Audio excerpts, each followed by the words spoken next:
आपलं शहर आता स्मार्ट होत आहे। मग तुम्ही कधी स्मार्ट होताय? स्मार्ट न्यूजचे यूट्यूब चॅनल सबस्क्राइब करा, स्मार्ट बना। नोटिफिकेशनसाठी बेल आयकॉनवर क्लिक करा। नमस्कार, मी अंकिता स्मार्ट न्यूज बुलेटिन मध्ये आपलं स्वागत करते। सुरुवातीला एक नजर आजच्या ठळक घडामोडींवर। अतिमहनीय व्यक्तींच्या सुरक्षेसाठी महिला सीआरपीएफ पथक सक्रिय होणार। आली रे आली, कोरोनावर गोळी आली। सीमा समन्वयक मंत्री एकनाथ शिंदे यांनी केला कर्नाटक सरकारचा निषेध। राज्यात नवे रोजगार निर्मिती धोरण राबविणार। पहिल्या जॉब फेअरला विद्यार्थ्यांचा उदंड प्रतिसाद। बेळगाव जिल्हा विशेष शाळा स्वयंसेवक संघाकडून 2 लाखांचा निधी। आमदार अभय पाटील हे स्पेशल पाटील, मुख्यमंत्र्यांकडून कौतुक। कोकणडी शेतकरी प्रश्नी रयत संघटनेने घेतली सीसी पाटील यांची भेट। मध्यवर्ती बस स्थानकाचे काम पूर्ण करण्यासाठी आमदार अनिल बेनके यांनी उठविला आवाज। सुवर्णसौधमध्ये छायाचित्रकारांची निदर्शने। रंगोली के सप्तरंगों में खुशियों के दीप चमकाए, आराधना के साथ अपनी दिवाली मनाए। कपड़ों की दुनिया में एक भरोसेमंद और गुणवत्तापूर्ण नाम आराधना। गृहलक्ष्मी की सुंदरता की पहचान है साड़ी। घर की औरत का रुबाब और संस्कृति की देन है साड़ी। इस दिवाली के सुनहरे मौके पे आराधना लेके आए हैं महिलाओं के लिए मनपसंद साड़ीज और रेडीमेड सहित बच्चों के लिए आकर्षक और मनपसंद ड्रेसेस। पुरुषों के लिए जेंट्स वेयर में shirt, T shirts, jeans, formal और भी कई प्रकार के ड्रेसेस। जल्द ही अपनी मनपसंद ड्रेस खरीदे सिर्फ आराधना में। बेलगाम के वस्त्र जगत में बहुत ही बढ़िया है आराधना। नए कपड़े पहन के दीजिए दिवाली की शुभकामना। आराधना, मारुती गली, बेलगाम। आणि आता पाहूयात सविस्तर बातम्या। देशात पहिल्यांदा सीआरपीएफ महिला कमांडोंचे पथक तयार होत आहे। हे पथक देशातील व्हीआयपी लोकांना संरक्षण देईल। आमच्या महिला कमांडोच्या पहिल्या तुकडीमध्ये 32 महिला लढाऊ जवान आहेत। त्यांनी व्हीआयपी सुरक्षेचे प्रशिक्षण पूर्ण केले आहे। ते 15 जानेवारीपर्यंत तैनातीसाठी तयार होतील। आमच्या झेड+ संरक्षणासोबत तपशीलवार माहिती देण्याचे ठरवले आहे, असे सीआरपीएफच्या एका वरिष्ठ अधिकाऱ्यांनी सांगितले। पहिल्या टप्प्यात केंद्रीय गृहमंत्री अमित शहा, माजी पंतप्रधान मनमोहन सिंग आणि गांधी कुटुंबियांच्या सुरक्षेसाठी केंद्रीय राखीव पोलीस दलाच्या महिला कमांडो देखील तैनात केल्या जातील। अमित शहा, सोनिया गांधी, राहुल गांधी, प्रियांका गांधी आणि मनमोहन सिंग या सर्वांना सीआरपीएफची झेड+ सुरक्षा पुरविली जाते। पहिल्यांदाच या सर्व व्हीआयपी लोकांच्या सुरक्षेसाठी महिला कमांडो तैनात करण्यात येणार आहेत। तुकडी लहान असल्यामुळे या महिला कमांडोंना सुरुवातीला सुरक्षा रक्षकांच्या निवासस्थानी तैनात केले जाईल, असे सूत्रांनी सांगितले। फक्त 32 महिला लढाऊ असल्याने प्रत्येक नेत्याच्या सुरक्षेत फक्त 5 किंवा 6 महिला कमांडो तैनात केल्या जातील। आवश्यकता भासल्यास निवडणूक रॅली दरम्यान या महिला कमांडो सुरक्षेसाठी जाऊ शकतात, असं अधिकारी म्हणाले। आली रे आली, कोरोनावर गोळी आली। जगभरात कोरोनाने हाहाकार माजवला आहे। दिवसेंदिवस कोरोनाचे नवीन व्हेरिएंट येत असल्याने आरोग्य सेवेशी संबंधित लोकांची चिंता वाढली आहे, तर सर्वसामान्य माणूसही भीतीच्या सावटाखाली जगतोय। सध्या तरी केवळ लसीकरणामुळे माणूस कोरोनापासून सुरक्षित राहू शकतो। याशिवाय औषध निर्मिती आणि लसींची निर्मिती जगभरात सुरू आहे। या सर्व परिस्थितीमध्ये अमेरिकेच्या अन्न आणि औषध प्रशासनाने बुधवारी मोठा निर्णय घेतला। एफडीएने कोरोनापासून संरक्षण करण्यासाठी 12 वर्षे वयोगटातील आणि त्याहून अधिक वयाच्या जोखीम असलेल्या रुग्णांवर उपचार करण्यासाठी फायझरच्या गोळीला मान्यता दिली आहे। फायझरच्या या औषधाला पॅक्सोलोव्हिड म्हणतात। या औषधाची 2200 लोकांवर चाचणी करण्यात आली। जोखीम असलेल्या लोकांमध्ये या औषधाने हॉस्पिटलायझेशन आणि मृत्यूचा धोका 88% कमी केल्याचे दिसून आले। फायझरच्या या उपचारांना यापूर्वी युरोपियन युनियनमध्ये मान्यता दिली गेली आहे। अमेरिकेने या औषधाच्या 1 कोटी डोससाठी आधीच पैसे दिले आहेत। लक्षणे दिसू लागल्यानंतर लगेच या गोळ्या 5 दिवसांसाठी दर 12 तासांनी घ्यायच्या असतात, अशी माहिती यावेळी देण्यात आली आहे। सीमा समन्वयक मंत्री एकनाथ शिंदे यांनी केला कर्नाटक सरकारचा निषेध। कर्नाटकची राजधानी बेंगलोरमध्ये छत्रपती शिवाजी महाराजांच्या मूर्तीची विटंबना केल्याचं प्रकरण सध्या चर्चेत आहे। या मुद्द्यावरून कर्नाटक सरकार विरोधात तीव्र भावना असून असं कृत्य करणाऱ्यांवर कठोर कारवाई करण्याची मागणी महाराष्ट्रभरातून होत आहे। या पार्श्वभूमीवर या घटनेचे पडसाद महाराष्ट्र विधिमंडळाच्या सध्या सुरू असलेल्या हिवाळी अधिवेशनात देखील उमटल्याचं पाहायला मिळालं। राज्याचे नगरविकास मंत्री एकनाथ शिंदे यांनी विधानसभेत या संदर्भात निवेदन देताना कर्नाटक सरकारचा तीव्र शब्दात निषेध केला। तसेच सीमा भागात मराठी बांधवांवर होणाऱ्या अत्याचारांवर देखील त्यांनी संताप व्यक्त केला। यावेळी बोलताना एकनाथ शिंदे यांनी कर्नाटक सरकारच्या दडपशाहीवर संताप व्यक्त केला। राज्यघटनेनं निषेध नोंदवण्याचा अधिकार सगळ्यांना दिला आहे, पण कर्नाटक सरकारने सीमा भागातील आपल्या मराठी बांधवांचा हक्क अमान्य करून दडपशाहीचा वरवंटा फिरवण्याचं काम कर्नाटक सरकार करत आहे। तरी एवढे भोगून त्यांच्या दडपशाहीला मराठी जनता भीक घालत नाही। त्यामुळे महाराष्ट्र सरकार आणि राज्यातील 12 कोटी जनता सीमा भागातील आपल्या मराठी बांधवांच्या पाठीशी भक्कमपणे उभी आहे, असं एकनाथ शिंदे म्हणाले। राज्यात नवे रोजगार निर्मिती धोरण राबविणार। राज्यात नवे रोजगार निर्मिती धोरण राबविण्याची योजना सरकारने तयार केली आहे। यामधून राज्यातील बेरोजगारीचे प्रमाण कमी होऊन गरजूंना योग्य प्रमाणात रोजगार मिळेल, अशी ग्वाही मुख्यमंत्री यांनी दिली। येथील गोगटे तांत्रिक महाविद्यालयाच्या सभागृहात आयोजित करण्यात आलेल्या रोजगार मेळाव्याच्या निमित्ताने त्यांनी आपले विचार मांडले। या मेळाव्याचे उद्घाटन मुख्यमंत्र्यांच्या हस्ते झाले। यावेळी राज्याचे उच्च शिक्षण मंत्री अश्वत्थ नारायण उपस्थित होते। मुख्यमंत्री बसवराज बोम्मई यांनी यावेळी बोलताना कर्नाटक राज्य हे अशा प्रकारचे धोरण राबविणारे देशातील पहिले राज्य आहे असे सांगितले। विद्यार्थ्यांना रोजगार निर्मितीसाठी पूरक शिक्षण देऊन त्यांना प्रगत बनविण्याचे उद्दिष्ट सरकारने ठेवले आहे। स्वतःपुरते आर्थिक प्राप्ती हे उद्दिष्ट न ठेवता समाजाच्या विकासाचे उद्दिष्ट ठेवून विद्यार्थ्यांनी कार्यरत व्हावे असे मार्गदर्शनही त्यांनी केले। बेळगाव दक्षिणचे आमदार अभय पाटील यांच्या पुढाकाराने या रोजगार मेळाव्याचे आयोजन करण्यात आले आहे। प्रास्ताविकात बोलताना आमदार अभय पाटील यांनी आपण बेळगावच्या युवकांसाठी रोजगाराच्या संधी उपलब्ध करून देणार असल्याचे सांगितले। कार्यक्रमाच्या वेळी व्यासपीठावर कर्नाटक लॉ सोसायटीचे संचालक आणि मान्यवर उपस्थित होते। पहिल्या जॉब फेअरला विद्यार्थ्यांचा उदंड प्रतिसाद। कर्नाटक सरकारच्या औद्योगिक विकास खात्याच्या वतीने येथील GIT कॉलेजमध्ये प्रथमच जॉब फेअरचे आयोजन करण्यात आले होते। अशा प्रकारच्या या पहिल्या जॉब फेअरला विद्यार्थी वर्ग मोठ्या संख्येने सहभागी झाला होता। गेल्या 2 वर्षांपासून कोरोनामुळे विद्यार्थी घरी बसून होते। बऱ्याच जणांना जॉबच्या संधी उपलब्ध नव्हत्या, त्यामुळे हे जॉब फेअर विद्यार्थ्यांसाठी पर्वणीच ठरले। यावेळी स्मार्ट न्यूज टीमने विद्यार्थ्यांशी संवाद साधत त्यांच्या प्रतिक्रिया जाणून घेतल्या। कोरोनाच्या पार्श्वभूमीवर विचार करता अनेकांच्या नोकऱ्या गेल्या, अनेकांना घरी बसून राहावे लागले। अशात जॉब फॉर ऑल हे जॉब फेअर अनेकांसाठी नवीन संधी असल्याचे विद्यार्थ्यांनी स्मार्ट न्यूजशी संवाद साधताना सांगितले। अशा प्रकारचे जॉब फेअर्स व्हायला हवेत, अशाही प्रतिक्रिया विद्यार्थ्यातून आल्या।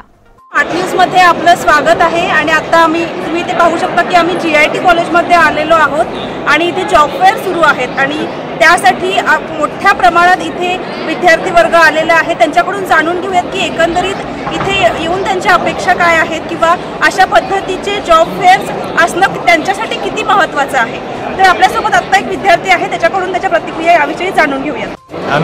पिछले 2 साल से तो अनएम्प्लॉयमेंट बहुत हुआ है, इसलिए ऐसे जॉब फेयर्स एवरी ईयर होने चाहिए। सिद्धी शिवाजी रेडेकर आहे, मी इथं गोगटे इन्स्टिट्यूट ऑफ टेक्नॉलॉजीमध्ये इंजिनिअरिंग करते आहे, कॉम्प्युटर सायन्समधून। हे आता जे जॉब फेअर इकडं होत आहे ते सगळ्यांसाठीच उपयोगी आहे। आता पॅन्डेमिकमुळे 2 वर्ष झाली, खूप लोकांचे जॉब्स गेलेत आणि किंवा पगार कट झाले, कमी झालेत। सो त्यांना जर आता वाढवायचं असेल त्यांचा पगार किंवा नवीन जॉब पाहिजे असेल तर त्यांनी इथं जॉब फॉर ऑलच्या फेअरला येऊन त्यांना नवीन अपॉर्च्युनिटीज मिळतात, काय पगार चांगली संधी आहे इकडे येऊन। त्यामुळे सगळ्यांनी आलं तर इथं बरं आहे। म्हणजे इंग्लिशमध्ये बोलतात की exploit this opportunity to the fullest of God. Belgaum जिल्हा विशेष शाळा स्वयंसेवा संघाकडून 2 लाखांचा निधी। दिनांक 22 डिसेंबर 2021 रोजी बेळगाव जिल्हा विशेष शाळा स्वयंसेवा संघाकडून मुख्यमंत्री सहाय्यता निधी कोविड-19 ला एकूण 2 लाखांचा धनादेश सुवर्णसौध येथे महिला आणि बाल विकास मंत्री हालाप्पा आचार्य यांच्याकडे सुपूर्द करण्यात आला। प्रारंभी स्वयंसेवा संघाच्या वतीने सिद्धार्थ शिक्षण संस्थेच्या आराधना विशेष मुलांच्या शाळेचे मुख्याध्यापक गजानन सुतार यांनी मंत्री महोदयांचे शाल आणि श्रीफळ देऊन सत्कार केला। सदर निधी श्री भारतीय ग्रामीण शिक्षण प्रसारक संघ मुनवळी, सिद्धार्थ शिक्षण संस्थेची आराधना विशेष मुलांची शाळा किल्ला बेळगाव, श्री दूधनाना विकास शिक्षण संस्था हिडकल डॅम, श्री जिजामाता विश्वचेतन अभिवृद्धी संस्था अथणी, अजय वेलफेअर असोसिएशन बेळगाव, जिल्हा अंधसेवा संस्था नेहरूनगर बेळगाव, अन्नपूर्णेश्वरी नशामुक्त केंद्र बेळगाव, अपोस्टॉलिक कार्मेल विद्या विकास केंद्र बैलहोंगल इत्यादी संस्थांनी प्रत्येकी 25,000 प्रमाणे एकूण 2 लाखांचा धनादेश सुपूर्द केला। आमदार अभय पाटील हे स्पेशल पाटील, मुख्यमंत्र्यांकडून कौतुक। आमदार अभय पाटील यांनी बेळगावसाठी राबविलेले उपक्रम हे आगळेवेगळे आणि स्पेशल आहेत, त्यामुळे अभय स्पेशल पाटील असे त्यांचे नाव घ्यावे लागेल, असे गौरवोद्गार मुख्यमंत्री बसवराज बोम्मई यांनी काढले। कचेरी गल्ली शहापूर येथील चिंतामणराव हायस्कूलच्या शताब्दी महोत्सवानिमित्त आयोजित विशेष कार्यक्रमात प्रमुख पाहुणे म्हणून उपस्थित होते। त्यांनी यावेळी बोलताना अभय पाटील यांच्या कर्तृत्वाचा आढावा घेतला। तसेच त्यांनी आजपर्यंत केलेल्या कार्यामुळे बेळगावात अभिनव प्रकल्प राबविण्यात आल्याची माहिती दिली। जाफरवाडी या गावचा कायापालट त्यांनी केला। त्याचप्रमाणे गोवावेस येथे खाऊकट्टा हा अभिनव प्रकल्प उभा केला आहे। त्याचबरोबर पतंग महोत्सव यासारखे कल्पक कार्यक्रम त्यांनी राबविले आहेत। त्यांचे कार्य कौतुकास्पद असल्याचे त्यांनी सांगितले।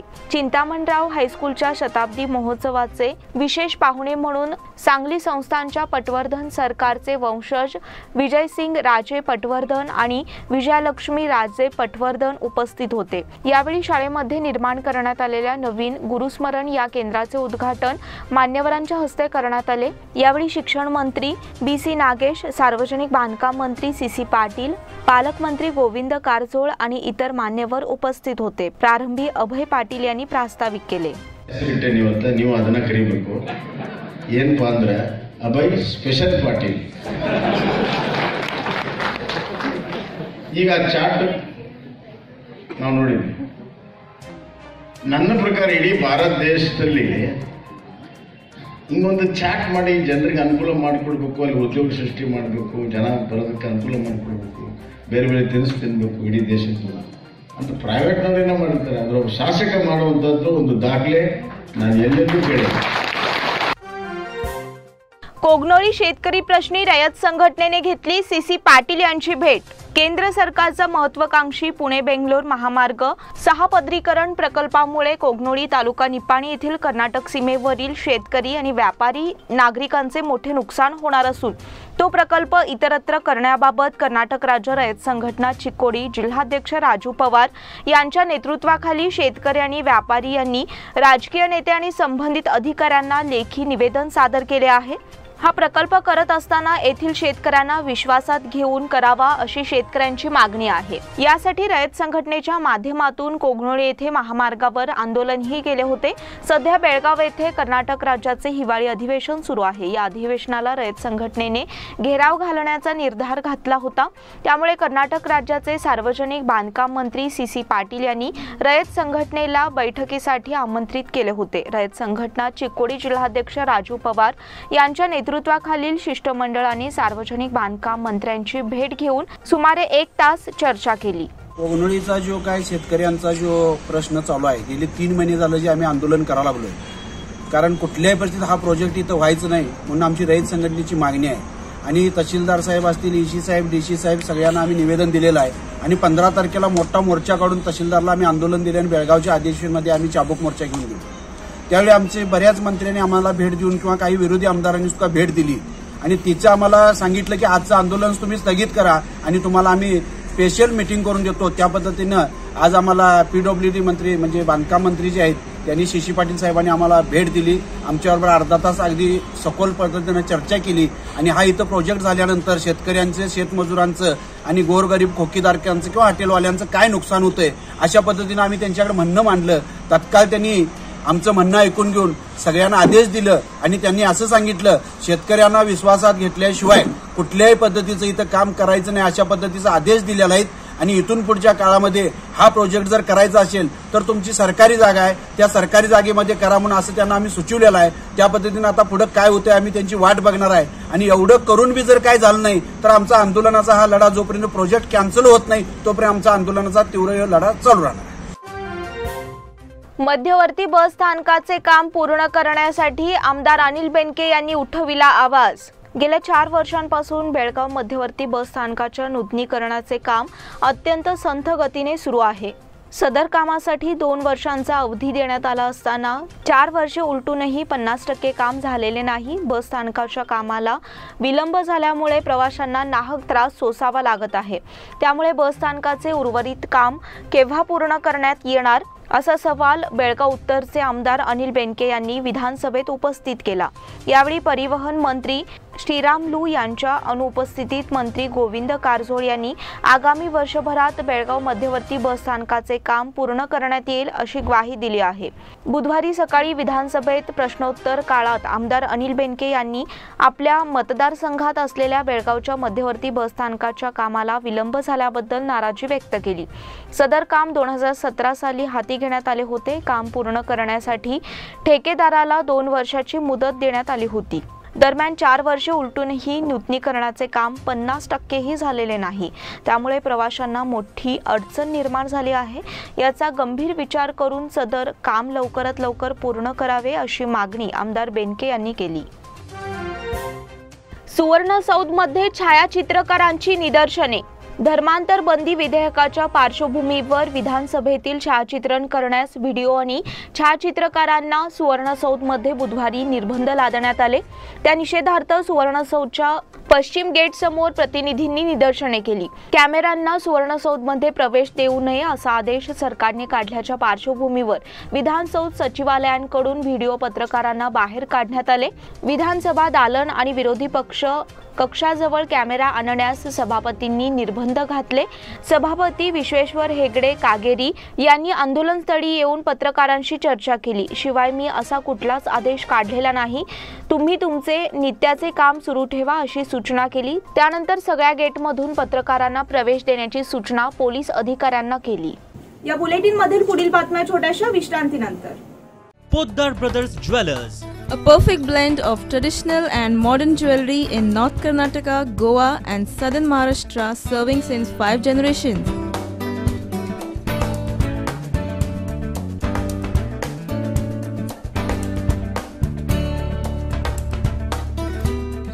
exclusive gold, silver and platinum jewelry showroom.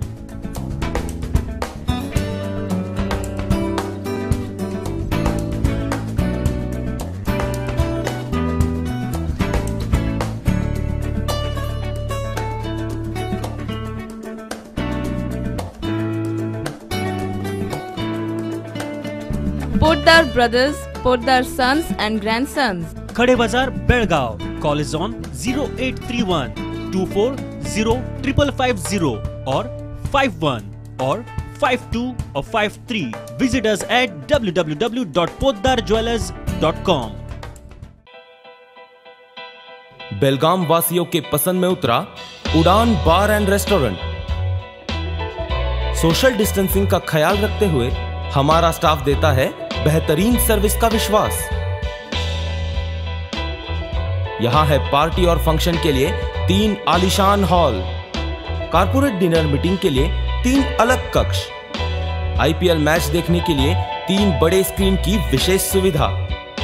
इसके साथ ही साफ सुथरा किचन जहां हमारा वेल क्वालिफाइड स्टाफ देता है क्वालिटी और हाइजीनिक फूड की गारंटी। तो फिर खाने की हो बात तो आना परिवार के साथ।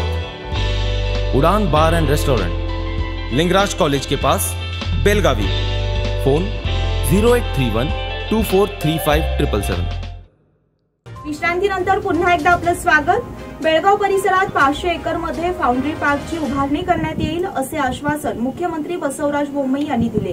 उद्यमबागमध्ये ईएसआयच्या हॉस्पिटलचीही उभारणी करण्यात येईल असेही त्यांनी सांगितले।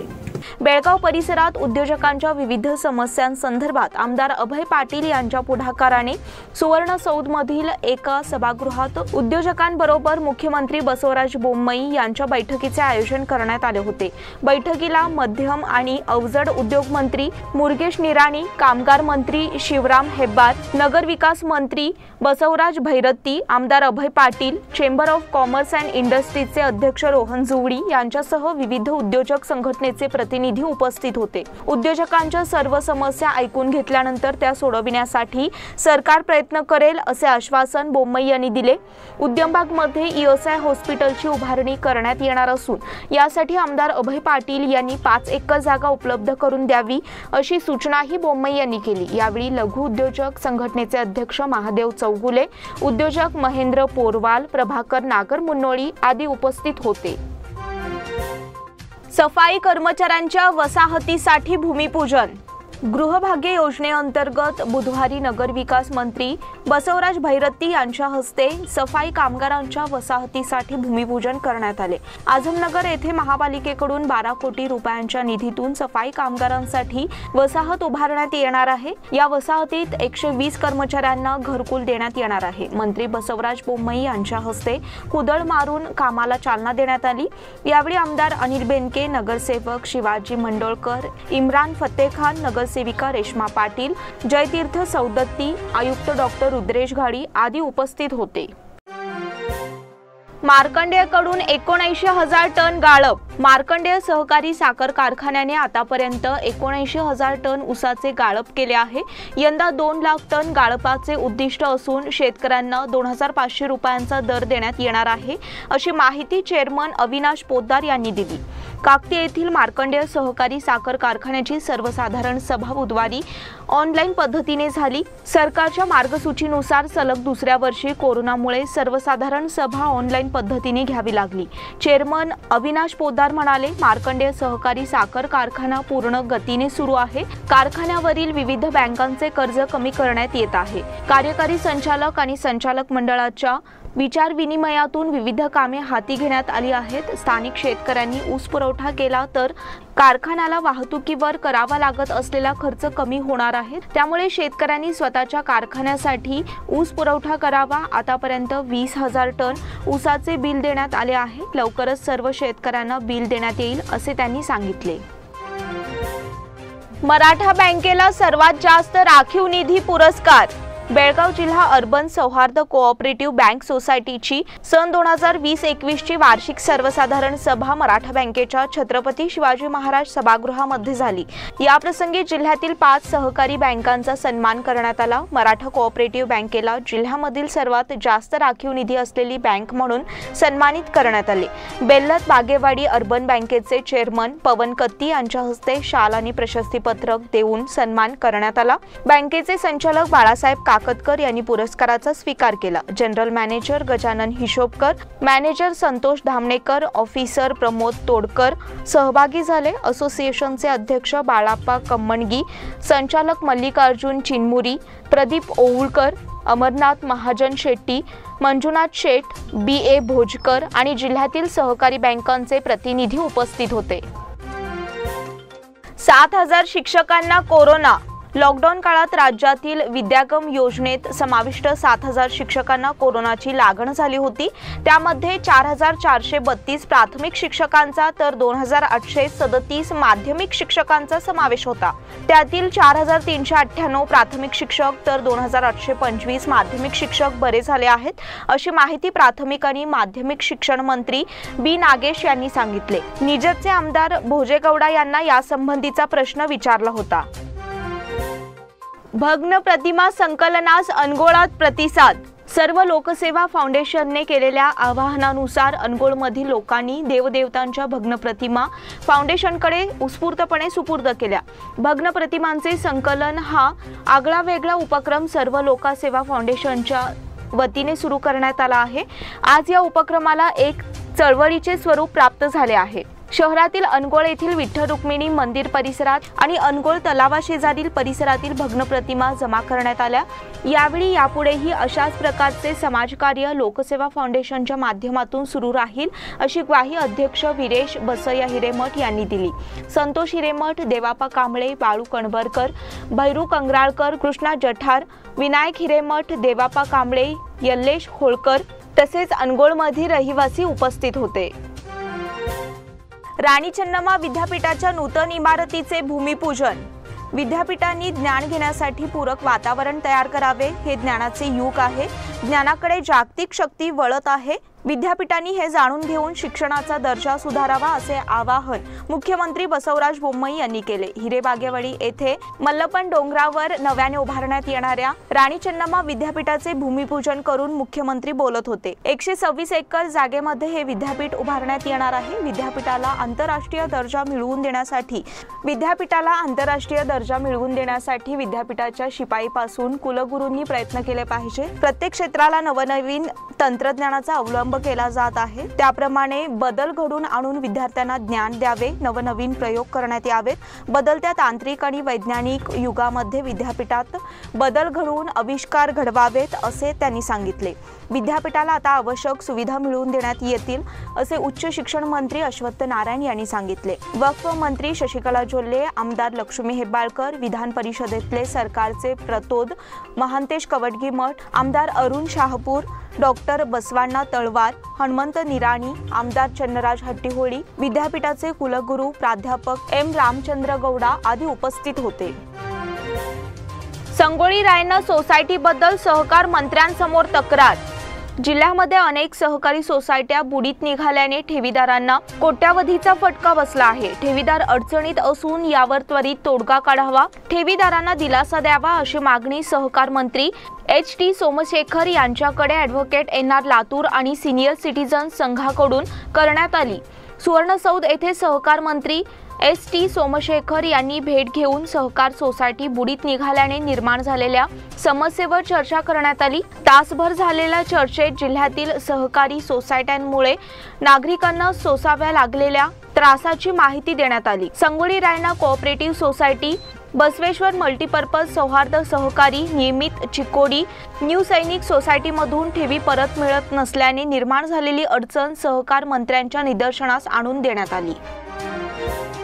वज्रदेही Shri champions of champions Rubel. Karnataka राज्य शरीरसौष्ठव संघटनेच्या मान्यतेने नजगुंड जिल्हा शरीरसौष्ठव संघटना आयोजित कर्नाटक राज्यस्तरीय वज्रदेही श्री चॅम्पियन ऑफ चॅम्पियन्स स्पर्धेचे विजेतेपद बेंगलोरच्या रुबेल यांनी निर्विवादपणे जिंकले। स्पर्धेतील उपविजेतेपद राहुल सिंग बेंगलोर तर बेस्ट पोझर बेळगावचा उमेश गगणे यांनी संपादन केले। या स्पर्धेचा बक्षीस वितरण समारंभ नजगुंडचे आमदार श्री हर्षवर्धन, UN पद्मनाभन राव, HS महादेव स्वामी, कर्नाटक राज्य शरीरसौष्ठव संघटनेचे अध्यक्ष रवींद्रनाथ राय, राज्य सेक्रेटरी अजित सिद्धण्णावर, MK गुरव आणि M गंगाधर यांच्या हस्ते या स्पर्धेतील विजेत्या आणि उपविजेत्या आणि 3 क्रमांक पटकाविलेल्या शरीरसौष्ठवपटूंना सुवर्ण, रौप्य, कांस्य पदक आणि प्रशस्तीपत्र देऊन गौरविण्यात आले। युवा हॉकी निवड चाचणी स्पर्धेला उत्स्फूर्त प्रतिसाद। राणी चन्नम्मा विद्यापीठ बेळगाव यांच्या मान्यतेने अंजुमन आर्ट्स आणि कॉमर्स महाविद्यालय आयोजित बेळगाव जिल्हा सार्वजनिक शिक्षण खात्याच्या पदवीपूर्व आंतर महाविद्यालयीन पुरुष हॉकी संघाच्या निवड चाचणी स्पर्धेला गुरुवारी कॅम्पमधील BA सय्यद हॉकी मैदानावर उत्स्फूर्त प्रतिसाद मिळाला। यावेळी अंजुमन आर्ट्स आणि कॉमर्स महाविद्यालयाचे प्राचार्य डॉक्टर HL तिम्मापूर यांच्या हस्ते निवड चाचणी स्पर्धेचे उद्घाटन करण्यात आले। प्रारंभिक क्रीडा प्राध्यापक JA जहागीरदार यांनी स्वागत केले। याप्रसंगी बेळगाव जिल्हा हॉकी संघटना उपाध्यक्ष खालिद बेपारी, MB नदाफ, निवृत्त कॅप्टन शिंदे यांच्यासह अनेक क्रीडा प्राध्यापक उपस्थित होते। बेळगावचा सुपुत्र कृष्णा पाटील कबड्डी प्रो लीग मध्ये खेळणार। व्यावसायिक स्तरावर खेळल्या जाणाऱ्या प्रो कबड्डी लीग मध्ये बेळगावच्या खेळाडूने पदार्पण केले आहे। कृष्णा पाटील राहणार किणिये, तालुका बेळगाव असे त्याचे नाव असून तो हैदराबाद हंटर्सचे प्रतिनिधित्व करणार आहे। प्रो कबड्डी लीग मध्ये स्थान मिळविलेला तो बेळगावचा पहिलाच कबड्डीपटू ठरला आहे। लीगचा 8वा हंगाम गुरुवारपासून सुरू होत आहे। हैदराबाद हंटर्सने कृष्णाला अष्टपैलू खेळाडू म्हणून आपल्या संघात स्थान दिले आहे। कृष्णा गेल्या 13 वर्षांपासून कबड्डीत खेळत आहे। महाराष्ट्रासह देशातील अन्य ठिकाणच्या कबड्डी स्पर्धांमध्ये भाग त्याने घेऊन उल्लेखनीय कामगिरी बजावली आहे। विवेकानंद हायस्कूलमध्ये क्रीडा स्पर्धा। येथील स्वामी विवेकानंद इंग्लिश मीडियम हायस्कूलमध्ये वार्षिक क्रीडा स्पर्धा झाल्या। प्रमुख पाहुणे आणि मान्यवरांच्या हस्ते स्वामी विवेकानंद आणि सरस्वती देवी प्रतिमा पूजन झाले। प्रमुख पाहुणे म्हणून शरीरसौष्ठवपटू सुनील आपटेकर आणि खानापूर तालुक्यातील करंबळ गावचे नितीन राजाराम पाटील होते। यावेळी श्री आपटेकर यांनी आपले आरोग्य अतिशय महत्त्वाचे आहे, व्यायामामुळे आत्मविश्वास वाढतो, त्यामुळे उत्तम व्यायाम आवश्यक असल्याचे सांगून खेळामध्ये करिअर करणे शक्य असल्याचे सांगितले। यावेळी संस्थेचे अध्यक्ष जयंत तिनीकर, संस्थेचे संचालक सदानंद कपिलेश्वरी उपस्थित होते। सचिव ॲडव्होकेट चेतन अरुण मन्नेरीकर यांनी पाहुण्यांचा परिचय करून दिला। मुख्याध्यापिका श्रद्धा पाटील यांनी स्वागत केले। याचबरोबर स्मार्ट न्यूजचे आजचे बुलेटिन इथेच संपले। धन्यवाद।